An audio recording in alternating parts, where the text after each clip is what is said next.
వాగర్థావివ సంపృక్తౌ వాగర్థ ప్రతిపత్తయే జగతః పితరౌ వందే పార్వతీ పరమేశ్వరౌ. ఆదిత్యాయ చ సోమాయ మంగళాయ బుధాయ చ గురు శుక్ర శనిభ్యశ్చ రాహవే కేతవే నమః. శృంగేరి జగద్గురు పీఠాధిపతులకి కంచి పీఠాధిపతులకి నమస్కారములు తెలియచేసుకుంటూ కార్యక్రమాన్ని ప్రారంభిద్దాం. శని త్రయోదశి అయితే 27వ తారీఖు జూన్ నెలలో వస్తున్నటువంటిది శని త్రయోదశి. ఈ రోజున ప్రధానంగా ఎందుకు ఇంత గొప్పగా శనికి సంబంధించినదిగా చెప్పుకుంటారు అనంటే, గత జన్మలలో చేసినటువంటి కర్మదోష ప్రభావాలని కష్టాల రూపంలో అనుభవింపచేసే అధికారము శని భగవాని చేతిలో ఉంటుంది. ఈ కష్టాలని కష్టపడుతూ చేసేదానికంటే ఆ కష్టాలని అధిగమించే విధంగా ఆ కష్ట బాధలు మనకు తెలియకుండా దైవానుగ్రహంతో ఆ కష్టాలని దాటవేయగలిగేటువంటి శక్తి ఈ యొక్క శనిగ్రహ ఆరాధన వల్ల కలుగుతుందని చెప్పవచ్చు. అంటే మీకు ఉదాహరణకు తెలియచేస్తానండి, వీక్షించేటువంటి ప్రేక్షకులు కూడా గమనించాల్సినటువంటిది. మనం ఎండాకాలమైన వర్షాకాలమైన మన ఇంటి నుంచి బస్టాండ్కి వెళ్ళి పని చేసుకోవాలి. సాధారణంగా మనం వెళితే ఎండకు ఎండుతూ వానకి తడుస్తూ మన పని చేసుకొని వస్తాం. కానీ దైవానుగ్రహాన్ని పొందినటువంటి వ్యక్తికి దైవానుగ్రహం అంటే ఎలా ఉండాలి అంటే, ఆ కష్టం కూడా కష్టం విలువ తెలియకుండా మనకు పని జరిగిపోతుంది. ఎలా మీకు తెలియచేస్తాను. ఇదే బస్టాండ్ దగ్గరికి వెళ్ళాలనుకున్నప్పుడు ఒక గొడుగు పట్టుకొనో లేదా రెయిన్ కోట్ వేసుకొనో లేదా కారులో వెళ్ళి మన పని చేసుకొని వస్తాం. ఇక్కడ మీరు గమనించాల్సినటువంటిది ఏంటనంటే, కర్మ సంబంధమైనటువంటిది ఆ పని చేయడం మాత్రం వెళ్ళడం మాత్రం తప్పలేదు. అక్కడికి వెళ్ళడానికి మనం కష్టపడాలి. ఇక్కడ కష్టం ఏమీ తగ్గలేదండి, పని ఏమీ తగ్గలేదు. కానీ ఎండలో గొడుగు, వానలో రెయిన్ కోటు లేదా కారు, ఇవి సమకూరడం వల్ల ఆ కష్టాన్ని మనం అధిగమించగలిగే శక్తిని మనం పొంది ఉన్నాం. ఇదే దైవానుగ్రహం అంటే.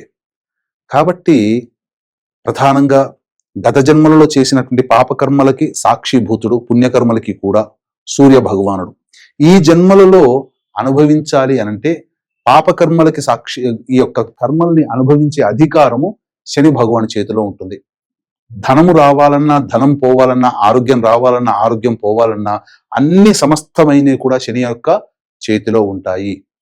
అందుకనే మీకు గమనించుకుంటే, ఏలిన నాటి శని ప్రభావం జరుగుతున్నప్పుడే స్వర్గీయ నందమూరి తారక రామారావు గారు పార్టీ పెట్టడం, 6 నెలల్లోనే విజయకేతనం ఎగరేసి సీఎం పదవి బాధ్యతల్ని పొందడం జరిగింది. అంటే మీరు ఆలోచించండి, శని యోగించాడు కదా, ఏలినాటి శని ప్రభావం కదా, కష్టాలు పడ్డాడా? బర్తరఫ్ అయినా మళ్ళీ తిరిగి అదే ఏలినాటి శని ప్రభావంలో మళ్ళీ తిరిగి పదవిని రెండోసారి కూడా దక్కించుకోగలిగాడు. అంత గొప్ప శక్తిని ఇస్తుంది శని భగవానుడు. అదే పాపకర్మలు చేసిన ప్రభావం మనిషి ఇబ్బందులు పడతాడు. అటువంటి సందర్భంగా ఆ యొక్క శని యొక్క ప్రభావాన్ని తగ్గించడం కోసం కొన్ని పుణ్యతిథులు చెప్పబడ్డాయి. అందులో శనికి ప్రత్యేకముగా త్రయోదశి తిథి అనేటువంటిది ఉంది. ఈ త్రయోదశి తిథి వివరిస్తాను మీకు. త్రిమూర్తులలో సృష్టి స్థితి లయకారకాలలో లయకారకుడు పరమేశ్వరుడు. ఏది జరగాలన్నా ఏది జరగకూడదన్నా అన్నీ ఈశ్వరుని ఆజ్ఞ మేరకే జరుగుతాయి. ఈ కార్యక్రమాన్ని మీరు వీక్షించాలన్నా, ఈ కార్యక్రమాన్ని నేను చేయాలన్నా ఆ పరమేశ్వరుని యొక్క ఆజ్ఞ మేర. అంతేకాకుండా ప్రధానంగా త్రయోదశి తిథి రుద్రునికి సంబంధించింది, శనివారం అనేటువంటిది శని భగవానికి సంబంధించినటువంటిది. ఈ రెండూ కలిసినటువంటి ప్రదోషకాల సమయానికి కూడా ఈ తిథి ఉంటే శని త్రయోదశి పర్వణి పుణ్యకాలము. ఈ జ్యేష్ఠమాసము శుక్లపక్షము పౌర్ణమి ముందు వచ్చే శని త్రయోదశి జూన్ 27వ తారీఖు రోజున వస్తుంది కదా. ఆ రోజున గొప్ప విశేషం ఏంటంటే, శనికి సంబంధించినటువంటి నక్షత్రాల్లో ఒకటైన అనురాధ నక్షత్రం ఉండడం చాలా గొప్పది. కాబట్టి సంపూర్ణముగా శని ప్రభావంతో ఇబ్బంది పడుతున్నటువంటి మేష, మిథున, కర్కాటక, సింహ, కన్య, వృశ్చిక, ధనస్సు, కుంభ, మీన రాశుల్లో జన్మించిన వారు ఈ యొక్క శని ప్రభావం నుంచి బయటపడడం కోసం ఈ రోజున చేసేటువంటి చిన్న పూజా కార్యక్రమం కానీ, దాన కార్యక్రమం కానీ మీకు శని యొక్క అపారమైనటువంటి అనుగ్రహాన్ని కలగచేస్తుందనలో ఏమాత్రం సందేహం లేదు. అందుకే దీన్ని దృష్టిలో పెట్టుకునే మన పీఠమాధ్వర్యంలో మేష, మిథున, కర్కాటక, సింహ, కన్య, వృశ్చిక, ధనస్సు, కుంభ, మీన రాశుల్లో జన్మించిన వారికి శనిదోష పరిహారార్థమై ఈ 27వ తారీఖు రోజున సాయంకాలం 7 గంటలకి శనిదోష నివారణ పూజలు, హోమాలు, అలాగే మీ జాతకరీత్యా కలుగు విద్య, వివాహ, ఉద్యోగ, దాంపత్య, అనారోగ్య సమస్యల నివారణకి సర్వదోష నివారణ పూజలు, హోమాలు జరిపించి శక్తిపాతం చేసినటువంటి కరుంగలి మాల ఇవ్వడం జరుగుతుంది. అవకాశం ఉన్నటువంటి వాళ్ళు స్క్రీన్ పై కనిపిస్తున్నటువంటి నెంబర్కి సాయంకాలం 27వ తారీఖు 6 గంటల లోపల కాల్ చేసి మీ గోత్రనామాదులు నమోదు చేసుకోవచ్చు. ఇక మీకు మీరుగా చేసుకోగలిగేటువంటి పరిహారం ఏంటో తెలియచేస్తాను. వీలైతే బ్రహ్మ ముహూర్త కాలంలో లేచి కాలకృత్యాదులు తీర్చుకొని 5:30 గంటల కల్లా మీరు నవగ్రహాల దేవాలయానికి వెళ్ళండి. లేదా 5:45 తరువాత ఈ యొక్క దుర్ముహూర్తం ప్రారంభమవుతుంది. దాదాపుగా 7:54 వరకు ఉంటుంది. కాబట్టి వీలైతే 8 గంటలకైనా కానీ చేరుకొని నవగ్రహాల చుట్టూ శివాయ నమః అంటూ 27 ప్రదక్షిణలు చేసి శని భగవానుని దగ్గర ఇనుప ప్రమిద లేదా మట్టి ప్రమిదలలో నల్ల నువ్వుల నూనె వేసి దీపారాధన చేసి ఆ శనికి తైలాభిషేకం జరిపించండి. స్వచ్ఛమైన నల్ల నువ్వుల నూనె మాత్రమే వాడాలి సుమా.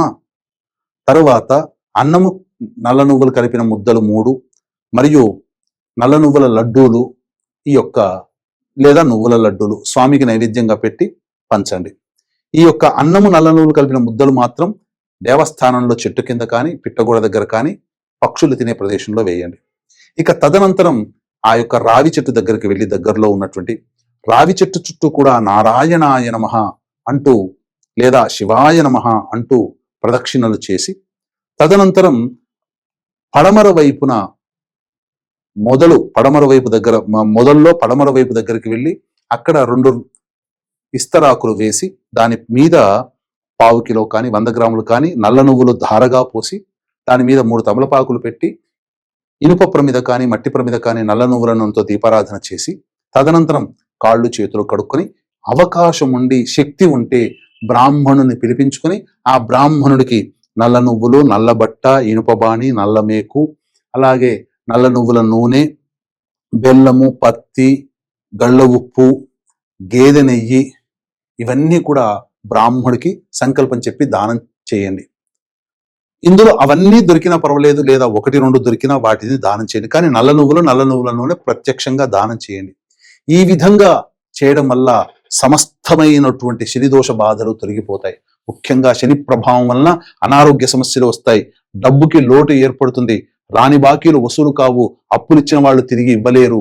అలాగే ప్రతిరోజు దినదిన గండ నూరేళ్ల ఆయుష్ అన్నట్టుగా అనవసరంగా పదవి యోగాన్ని కోల్పోతారు, నిరుద్యోగం ఏర్పడుతుంది. ఇలా 1-2 చికాకుతో కూడుకున్న జీవితం. ఇంట్లోనైనా సంతోషంగా ఉంటారంటే ఇంట్లో కూడా సంతోషంగా ఉండలేరు. అలాగే బయటైనా గౌరవం ఉంటుందంటే గౌరవ మర్యాదలకు ఇబ్బంది కలుగుతుంటుంది.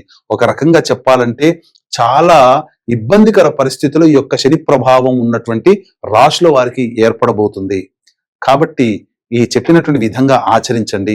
మధ్యాహ్నం 12:45 నుంచి 1:45 వరకు కూడా ఈ యొక్క శనిహోర ఉంటుంది. ఈ శనిహోర సమయంలో మానసిక శారీరక వికలాంగులకి తినే పదార్థాలు బహుమతులు ఇచ్చి సంతోషపరచండి. పారిశుద్ధ్య కార్మికులకి కిచెన్ సామాను కొనిపెట్టండి, లేదా 10 రూపాయలు తాగడానికి ఛాయ్ తాగడానికి వాళ్ళకి ఇవ్వండి, సంతోషంగా ఉంటుంది. ఇక సాయంకాల ప్రదోషకాల సమయం వరకు కూడా నిద్రపోకుండా ఉండి ప్రదోషకాల సమయంలో కాళ్ళు, చేతులు, మొహము, నోరు నీట 3 పుక్కిలించి ఉమ్మేసి తదనంతరం దేవాలయానికి చేరుకొని పరమేశ్వరునికి అర్చన చేయించుకోండి. నీలిరంగు పుష్పాలు, నీలిరంగు శంకు పుష్పాలతో అర్చన చేయడం. అవకాశం ఉంటే ప్రదోషకాల సమయంలో బాహ్య దేవాలయం గనక ఉంటే ఆ సమయంలో శివలింగానికి కానీ కాలభైరవుడికి కానీ నల్ల నువ్వుల నూనెతో లేదా ఆవ నూనెతో ఈశ్వరుడికి అభిషేకము, కాలభైరవునికి అభిషేకం జరిపించి ఈ విధంగా చెప్పిన విధంగా అర్చన చేయండి. సాయంకాలం చంద్ర దర్శనం చేసుకొని భోజనం చేయండి. ఈ విధంగా ఎవరైతే నియమాన్ని పాటిస్తారో వాళ్ళకి తప్పకుండా ఆ శని యొక్క ప్రభావం ఉంటుంది.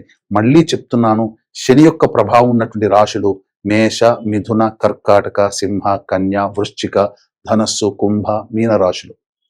ఈ రాశి వాళ్ళకి ఉంటుంది. శని నక్షత్రాలైనటువంటి పుష్యమి, అనురాధ, ఉత్తరాభాద్ర నక్షత్రాల్లో జన్మించిన వాళ్ళు, శని దశ, శని అంతర్దశ జరుగుతున్నటువంటి వాళ్ళు, ఇనుము సంబంధమైనటువంటి వ్యాపారం చేస్తున్న వాళ్ళు, ఇనుము సంబంధమైనటువంటి వృత్తుల్లో ఉన్నటువంటి వాళ్ళు, అలాగే ఏసీ కూలర్స్కి సంబంధించినటువంటి వాళ్ళు, తోలు పరిశ్రమలతో పనిచేసేటువంటి వాళ్ళు, అలాగే పాతకాలపు వస్తువులు అమ్ముకునేటువంటి వాళ్ళు, వీళ్ళందరూ కూడా ఈ యొక్క వృత్తిలోకి వస్తారు. కాబట్టి సేవకా వృత్తి చేసుకునేటువంటి వాళ్ళు వీళ్ళు కూడా ఈ వృత్తిలోకి వస్తారు. కాబట్టి వీళ్ళందరూ కూడా ఈ విధంగా పరిహారాలు చేసుకోవచ్చు.